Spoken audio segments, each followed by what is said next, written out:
그들이 전에 맹인이었던 사람을 데리고 바리새인들에게 갔더라.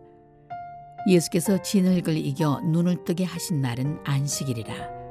그러므로 바리새인들도 그가 어떻게 보게 되었는지를 물으니 이르되 그 사람이 진흙을 내 눈에 바르매 내가 씻고 보나이다 하니, 바리새인 중에 어떤 사람은 말하되 이 사람이 안식일을 지키지 아니하니 하나님께로부터 온 자가 아니라 하며, 어떤 사람은 말하되 죄인으로서 어떻게 이러한 표적을 행하겠느냐 하여 그들 중에 분쟁이 있었더니, 이에 맹인되었던 자에게 다시 묻되 그 사람이 네 눈을 뜨게 하였으니 너는 그를 어떠한 사람이라 하느냐. 대답하되 선지자니이다 하니, 유대인들이 그가 맹인으로 있다가 보게 된 것을 믿지 아니하고 그 부모를 불러 묻되 이는 너희 말에 맹인으로 났다 하는 너희 아들이냐? 그러면 지금은 어떻게 해서 보느냐? 그 부모가 대답하여 이르되 이 사람이 우리 아들인 것과 맹인으로 난 것을 아나이다. 그러나 지금 어떻게 해서 보는지 또는 누가 그 눈을 뜨게 하였는지 우리는 알지 못하나이다. 그에게 물어보소서. 그가 장성하였으니 자기 일을 말하리이다. 그 부모가 이렇게 말한 것은 이미 유대인들이 누구든지 예수를 그리스도로 시인하는 자는 출교하기로 결의하였으므로 그들을 무서워함이로라. 이러므로 그 부모가 말하기를 그가 장성하였으니 그에게 물어보소서 하였더라. 이에 그들이 맹인이었던 사람을 두 번째 불러 이르되 너는 하나님께 영광을 돌리라. 우리는 이 사람이 죄인인 줄 아노라. 대답하되 그가 죄인인지 내가 알지 못하나 한 가지 아는 것은 내가 맹인으로 있다가 지금 보는 그것이니이다. 그들이 이르되 그 사람이 내게 무엇을 하였느냐? 어떻게 내 눈을 뜨게 하였느냐? 대답하되 내가 이미 일렀어도 듣지 아니하고 어찌하여 다시 듣고자 하나이까? 당신들도 그의 제자가 되려 하나이까?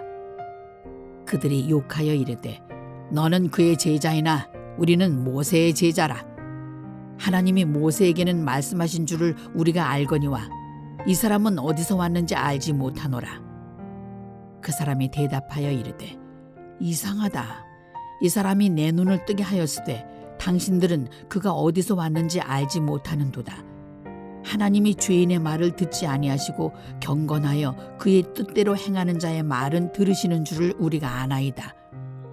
창세 이후로 맹인으로 난 자의 눈을 뜨게 하였다 함을 듣지 못하였으니 이 사람이 하나님께로부터 오지 아니하였으면 아무 일도 할 수 없으리이다. 그들이 대답하여 이르되 내가 온전히 죄 가운데서 나서 우리를 가르치느냐 하고 이에 쫓아내어 보내니라.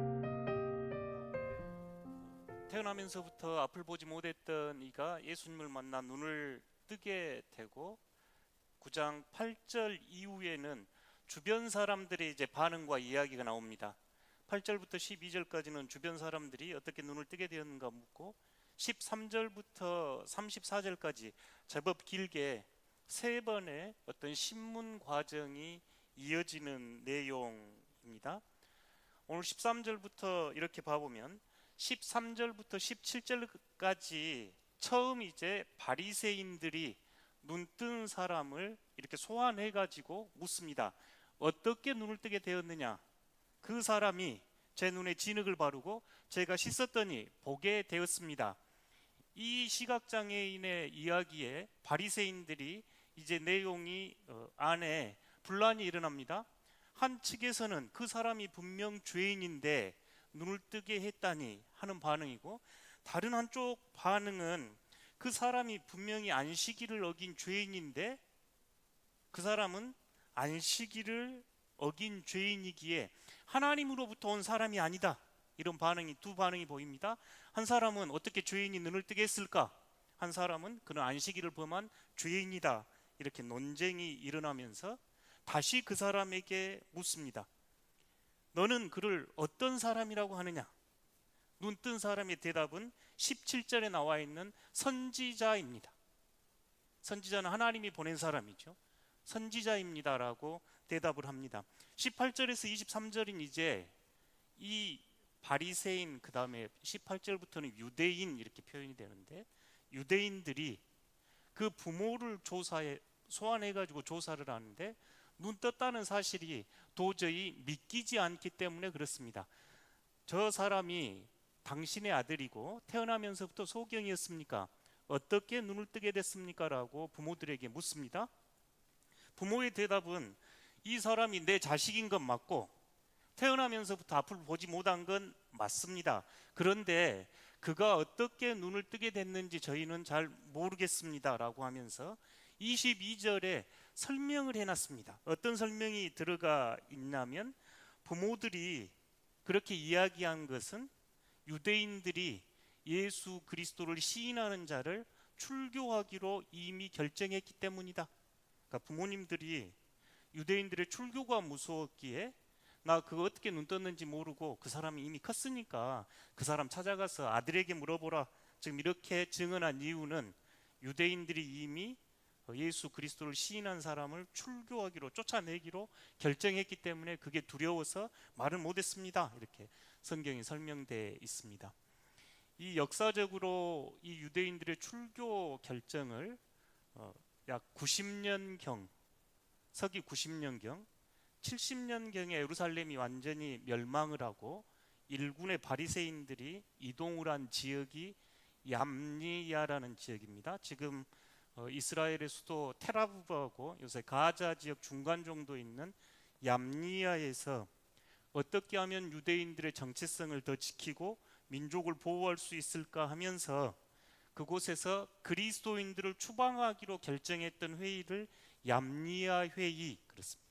그곳에서 그들은 결정을 했고 유대인들이 드리는 기도문 중 하나에 그리스도인들을 저주하는 기도문을 그곳에 포함시켜서 발표합니다.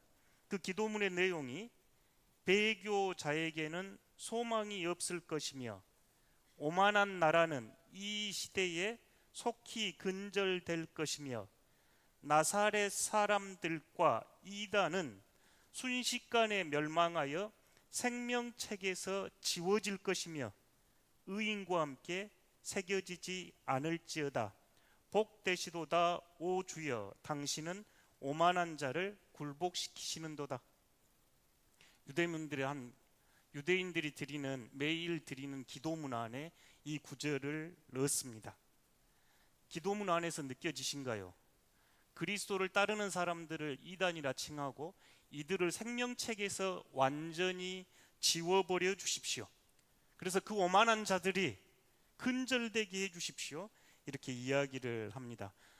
이 출교는 실제로 유대인들에게 굉장히 큰 고통과 형벌이었고 민족적으로, 정치적으로, 경제적으로 힘듦을 의미할 수밖에 없었습니다. 상거래가 금해졌고 또는 동업을 하는 게 금해졌고, 만약 여러분이 그리스도를 따르는 유대인 의사라면 환자를 그리 보내면 안 됩니다. 유대인의 자녀들에게 기술이나 교육을 가르쳐서도 안 되고 결혼시켜도 안 됩니다. 그런 결정이 이렇게 났던 내용입니다. 그러니 부모가 두려워서 말을 하지 못했다는 내용입니다. 그리고 이제 세 번째 신문이 24절부터 34절인데 여기 내용이 꽤 흥미롭습니다.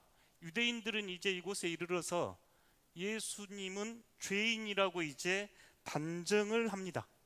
예수님이 죄인이 맞는데 눈뜬 사람에게 너는 그 사람을 어떤 사람이라고 생각하느냐? 이렇게 묻는데 그 눈뜬 사람은 나는 그 사람이 죄인인지 알지 못하지만 내가 아는 것 한 가지는 그 사람이 내 눈을 뜨게 해서 제가 지금 본 겁니다. 유대인들이 다시 묻습니다. 그럼 그 사람이 내게 무엇을 했고 어떻게 해서 다시 눈을 뜨게 되었느냐 그러자 첫 번째 신문에서 했던 질문이었습니다. 그러자 이제 그 눈뜬 사람이 반격을 가합니다. 어떻게 반격을 가하냐면 내가 말을 해도 듣지 않고 당신들이 지금 나한테 다시 묻는데 당신들도 예수님의 제자가 되고 싶은 겁니까? 지금 이렇게 묻는 겁니다. 굉장히 흥미롭죠. 그러자 유대인들의 반응은 욕을 하며 너는 예수의 제자지만 우리는 모세의 제자라고 선을 긋습니다. 너는 예수의 제자이고 나는 모세의 제자다. 우리는 모세의 제자다. 이렇게 이야기할 때 눈뜨니가 다시 하는 응답이 내가 눈을 떴습니다. 하나님께서는 경건한 사람, 그의 뜻대로 행하는 사람의 말을 듣는 것을 알고 있습니다. 창세로부터 눈뜬 사람이 없는데 하나님으로부터 그 사람이 오지 않았으면 제 눈을 뜨게 해 주었겠습니까? 하나님으로부터 파송된 사람에 대한 증언을 합니다. 그러자 유대인이 이제 34절에서 너는 완전히 죄 가운데서 태어났고 우리를 가르쳐 드느냐 하면서 그를 쫓아내버린 이야기, 출교 이야기입니다. 오늘 복음 안에는 예수님이 등장하지 않고 여러분 말씀을 들을 때 제법 길게 소개가 되지요. 어쩌면 우리에게는 지루하게 들릴지 모르는 긴 이야기가 반복되듯이 이렇게 들려집니다. 그런데 이 복음은 초대교회 성도들에게 너무너무 힘이 되고 위로가 되고 격려가 되는 말씀이었습니다. 왜냐하면 그들의 상황이 너무너무 이 말씀과 같았거든요. 예수 그리스도를 영접하고 주님을 받아들이고 예수 그리스도를 따른다는 삶이 그 사회 공동체 안에서 얼마나 심한 박해와 핍박과 출교를 경험하고 어려움을 경험하고 있었기 때문입니다. 예수님을 만나서 새롭게 눈을 뜨고 새롭게 세상을 바라보며 변화되어 사는 길이 너무 고단하고 어려움 속에서도 이 눈뜬 사람처럼 꿋꿋하게 예수 그리스도를 구주라 고백하면서 신앙의 여정을 걷는 이들에게는 이 복음은 지루하지 않고 위로와 격려가 됐습니다. 그렇다면 이 복음은 오늘 우리들에게는 어쩐가요? 저희가 주보에 다음 주 본문을 늘 이렇게 미리 띄워 드리는데 이 말씀을 혹시 묵상하고 읽어보신 분 어떤 생각 가지셨는가요? 이 긴 본문을 읽으면서 어떤 곳에 머물러지셨는가요? 저는 이 말씀을 묵상하면서 정말 내가 눈을 뜨고 살아가고 있는가? 아니면 유대인들과 바리새인들처럼 하나님의 뜻을 알고 율법을 안다고 자부하면서 이 땅에 참 빛으로 오신 예수 그리스도를 바라보지 못했던 것처럼 나도 눈을 감고 바라보지 못하고 산 것 아닌가? 여러분은 눈 뜨고 살고 계신가요? 눈 감고 살고 계신가요? 여러분은 눈 뜬 시각장애인처럼 예수 그리스도를 받아들이고 이분이 하나님으로부터 온 것을 증언하면서 나는 주님을 믿습니다라는 고백으로 주님을 바라보고 계신가요? 지금 우리가 살아가는 세상 답답하고 앞이 잘 보이지 않지요. 12월 3일 내란 이후 약 4개월의 시간이 흘렀습니다. 답답함과 피로를 호소하는 이들이 많지요. 국가는 혼란스럽고 대립과 갈등은 커지고 있는 현실입니다. 국제 정세 또한 한 치 앞도 보이지 않고 지혜롭게 대응하는 컨트롤 타워도 보이지 않아 답답합니다. 경북과 경남에서 지난 한 주는 또 큰 산불이 있었습니다. 사망이 30명이 넘었고 3,285채의 가옥이 불탔다는 소식을 들었습니다. 많은 이들이 목숨을 잃었고 삶의 터전을 잃었습니다. 그곳에 있었던 동물과 각종 생명의 고통은 얼마나 컸을까요? 무엇이 이렇게 처참하게 고통으로 이끌고 있는지 진실을 알고 싶습니다. 미얀마의 지진 또한 마찬가지입니다. 지난주 이스라엘은 가자 지역과 레바논 지역에 폭격을 재개했다는 뉴스를 접했습니다. 미군은 예멘 후티 반군을 섬멸하겠다고 하면서 폭탄을 쏟아붓고 있다고 뉴스에서 접했습니다. 우리가 살아가는 이 땅, 지구 공동체 위에 무슨 일이 벌어지고 있는가요? 나는 진실을 보고 싶습니다. 여러분은 어떻게 보고 계신가요? 예수님은 생명의 빛, 진리의 빛으로 오셨는데 나는 그 생명과 진리의 빛으로 이 땅에서 일어난 일들을 바라보고 있는가요?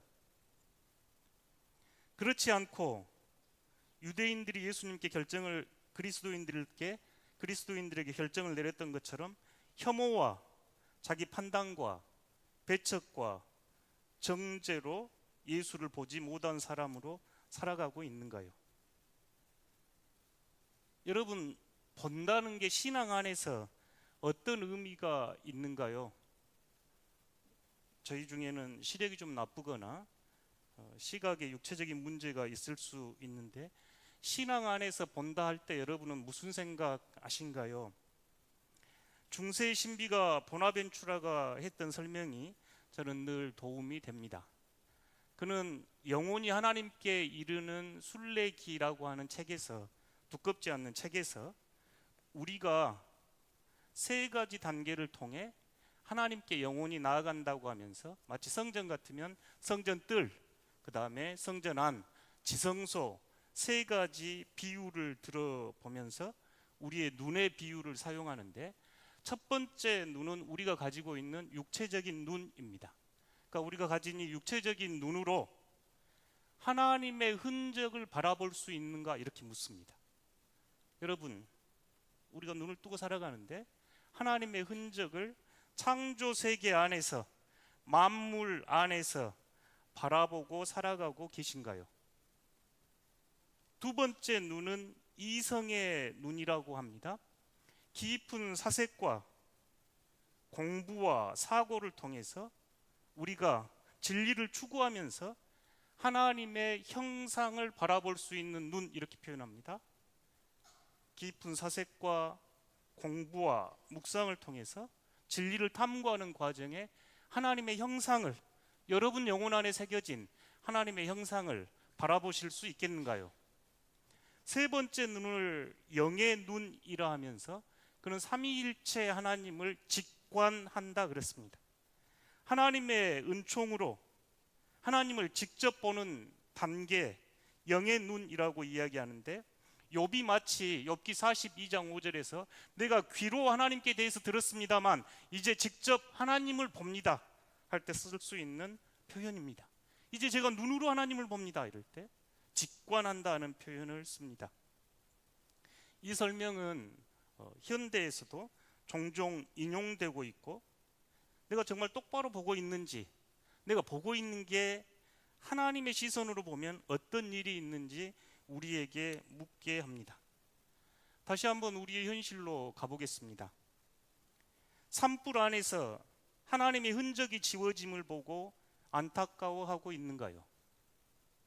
이 중세의 신비가는 우리의 육체의 눈을 통해 창조 세계 안에, 만물 안에 하나님의 흔적이 담겨 있다고 하고, 바울도 보이지 않는 하나님의 신성과 능력이 피조 세계를 통해 드러난다고 했는데, 불타버리는 그 산하를 보면서 하나님의 흔적이 지워짐을 보고 안타까워하고 있습니까? 폭격과 지진으로 인해 여러 가지 이유로 죽음을 맞이하고 있는 많은 이들 안에서 하나님의 형상이 파괴되고 하나님의 형상이 죽임을 당하고 있는 것을 보고 있습니까? 파괴되는 세상 속에서 삼위일체 하나님의 아픔과 고통을 바라보고 계신가요? 보나벤투라의 세 가지 눈을 우리가 사는 21세기 오늘로 가져오면 이 질문이 되겠습니다. 만약 여러분께서 산불을 보면서 하나님의 흔적이 태워짐을 아파하고, 죽임당한 이들 안에서 하나님의 형상을 바라보면서 아파하고, 이 세상 속에서 신음하는 무생명과 함께 고통당하고 계시는 하나님을 보고 있다면 여러분은 예수님을 믿고 눈뜬 사람들입니다. 그렇지 않다면 성경을 끼고 예배를 드릴지라도 바리새인과 유대인과 같은 모습으로 살아가는 눈먼 사람들일 뿐입니다. 본다고 생각하고 살지만 보지 못하고 살아가는 가련한 존재일 뿐이지요. 우리는 왜 보지 못할까요? 여러분은 제법 진지하게 예수님을 믿고 따르고 있다고 생각할 겁니다. 마치 그 시대의 바리새인들이 얼마나 율법에 충실했고 자신들이 하나님의 백성이라고 자부하고 살았는지 저희가 알고 있지요. 우리도 그들처럼 예수님을 믿고 성경을 가까이 묵상하며 진지하게 따른다고 생각하는데 왜 나는 보지 못할까? 그렇게 묻는 사람에게 주의 은혜가 있습니다. 내가 보지 못하기에 주여 내가 보기를 원하나이다. 주님께 기도할 수 있기 때문입니다. 요한복음 9장 41절에 보면 우리도 맹인인가? 바리새인이 그렇게 물을 때 예수님께서 대답은 너희가 맹인이 되었더라면 죄가 없으려니와 본다고 하니 너희 죄가 그대로 있다. 오늘 우리에게 하신 말씀 아닐까요? 자신이 보지 못함을 깨닫고 주님께 보기를 원하나이다. 내가 앞을 보지 못한 맹인이었더라면 죄가 없었을 겁니다만 본다고 생각하고 사니 죄가 그대로 있습니다. 왜 우리는 눈 뜨고 보지 못할까요? 신학적 답변은 창세기 3장에서 11장에 나와 있는 모습입니다. 아담과 하와가 하나님이 금하셨던 선악과를 땄던 우리 안에 있는 탐욕, 가인이 아우 아벨을 죽이며 보여주었던 우리 안에 있는 미움과 적대감, 노아 시대의 사람들이 죄를 지으면서 하나님을 알지 못했던 무지, 바벨탑을 쌓아 올리고 그 꼭대기에 앉아 있는 교만입니다. 이 모습을 죄의 원형이라 하고 이 죄로 말미암아 우리는 하나님의 창조 세계 안에 새겨진 하나님의 흔적을 보지 못하고 다른 이들 안에 새겨져 있는 하나님의 형상을 보지 못하고 온 세상 가득한 하나님의 광채를 보지 못하지요. 그러니 파괴하고 죽이고 제 것인 양 함부로 대하며 삽니다. 이 뿌리 깊은 죄성을 묵상하며 회개하는 시간이 사순절입니다. 조금 더 우리 일상으로 가져와 보겠습니다. 왜 우리는 보지 못할까요? 오늘 유대인들과 바리새인들은 왜 보지 못했는가요? 본다고 생각했고 안다고 생각했기 때문이지요. 이 시각장애인의 눈뜬 이야기를 읽을 때면 늘 장자의 세 가지 이야기가 떠오르곤 합니다. 세 이야기는 비슷비슷합니다만 우물안 개구리와 더불어 바다에 대해서 말할 수 없는 것은 우물안 개구리가 지역이라고 하는 장소에 묶여있기 때문이고 여름 벌레와 겨울 얼음을 이야기할 수 없는 것은 그 여름 벌레는 여름이라고 하는 시간에 제한되어 있기 때문이고 한 동네에 사는 선비와 큰 진리에 대해서 말할 수 없는 것은 그가 자신의 지식에 구속되었기 때문이다. 이렇게 장자가 이야기합니다. 유명한 고사지요. 우물안의 개구리입니다. 우리의 시야가 얼마나 편협하고 넓은 세계를 알지 못하는지 우리 시야의 한계와 편협한 인식을 이야기할 때 우물안 개구리 이야기하죠. 신앙도 자기가 경험한 세계, 익숙한 신앙 패턴에 갇혀 하나님의 더 깊은 신비를 보지 못합니다. 예수님은 제자들에게도 너희가 눈이 있어도 보지 못하고 귀가 있어도 듣지 못하느냐 하면서 채찍질을 하셨습니다. 스스로 완전한 신앙 안에 있다고 여기는 이들에 대한 경고였지요. 우리 시대 우물이 뭘까? 이렇게 생각해 보면 알고리즘이라 생각이 됩니다. 유튜브, SNS, 알고리즘이 제공하는 정보만 접하면서 더 넓은 세상을 보지 못합니다. 보고 싶은 것만 보고 듣고 싶은 것만 들으면서 더 큰 세상의 신비를 놓치고 살아가지요. SNS 알고리즘이 우리 시대의 우물이라 보여집니다.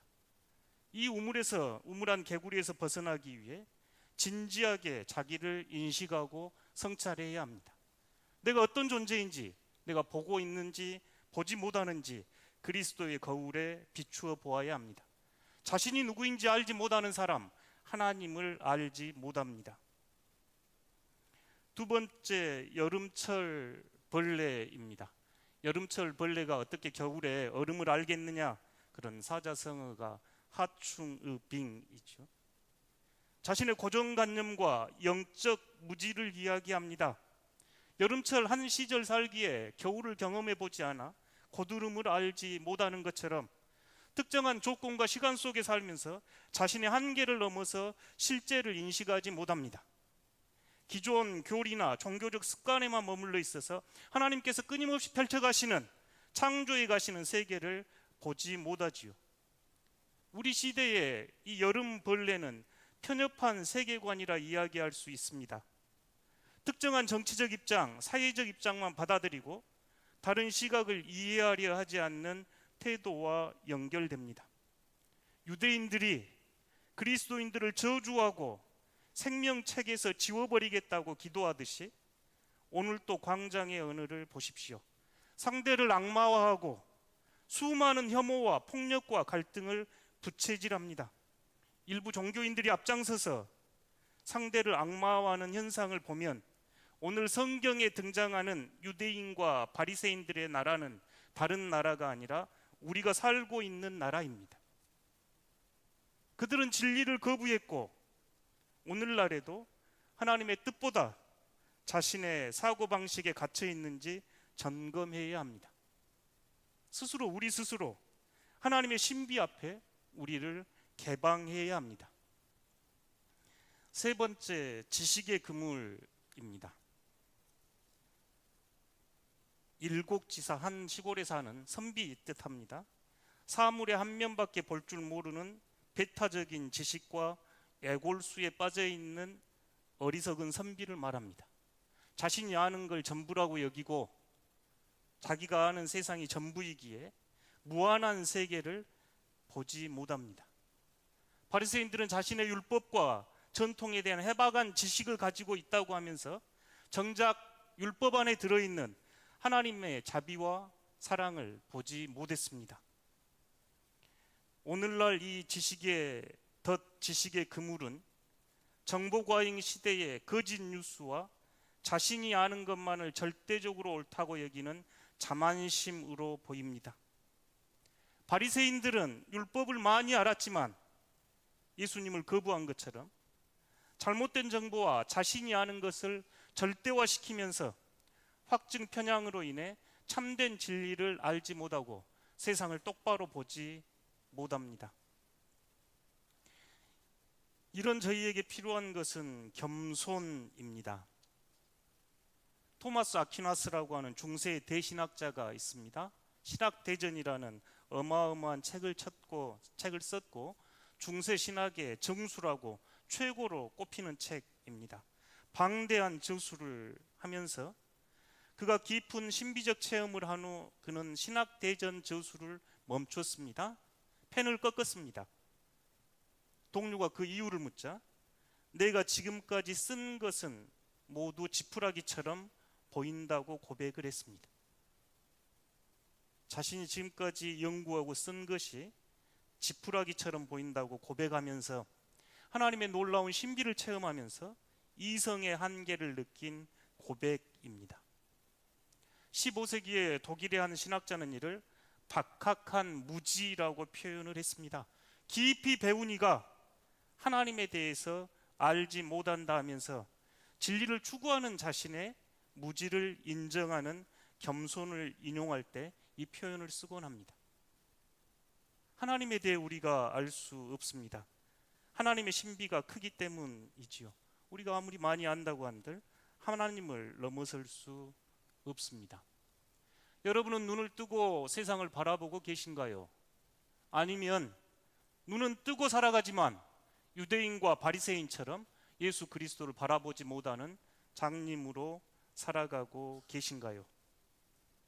오늘 우리의 삶 안에 예수님은 우리의 어두운 눈을 뜨게 하신 진리의 빛, 생명의 빛으로 우리에게 오셔서 우리의 어두운 눈을 어루만지며 실로암 물가로 가서 씻어 눈 뜨고 보라고 초대하신 예수님입니다. 예수님의 그 빛 안에서 우리 안에 있는 탐욕과 우리 안에 있는 무지와 우리 안에 있는 적개심과 우리 안에 있는 교만이 고발됩니다. 묻 파괴되는 피조세계, 생명 현장 안에서 하나님의 흔적이 지워짐을 안타까워하고 무 사람들의 고통과 죽어가는 모습을 보면서 하나님의 형상이 파괴되는 것을 안타까워하면서 이 땅에서 하나님과 함께 아파하고 하나님과 함께 긍휼과 자비로 이 세상을 바라보는 이들이 눈뜨고 살아가는 이들입니다. 오늘 이 아침 내가 눈을 뜨고 살지 못했구나라고 스스로 깨우쳐진다면 하나님의 은총입니다. 실로암가에 가서 그 눈을 씻어 새롭게 세상을 보게 됐던 그 눈먼 시각장애인처럼 저희도 주님 보기를 원하나이다 하면서 실로암 물가로 나아가야 합니다. 사랑하는 성도 여러분, 이 한 주간 이 말씀 가슴 깊이 묵상하면서 눈 뜨고 살아가는지, 눈 감고 살아가는지, 아무 생각 없이 살아가는지 되묻는 한 주간 되시기를 진심으로 기원합니다. 구상 시인의 식구처럼 2주 지난 강아지 이만큼 눈뜬 만큼이라도 눈을 뜨고 진리의 세계, 하나님의 광휘가 빛나는 장엄한 세계를 바라보는 여러분 되시기를 진심으로 기원합니다.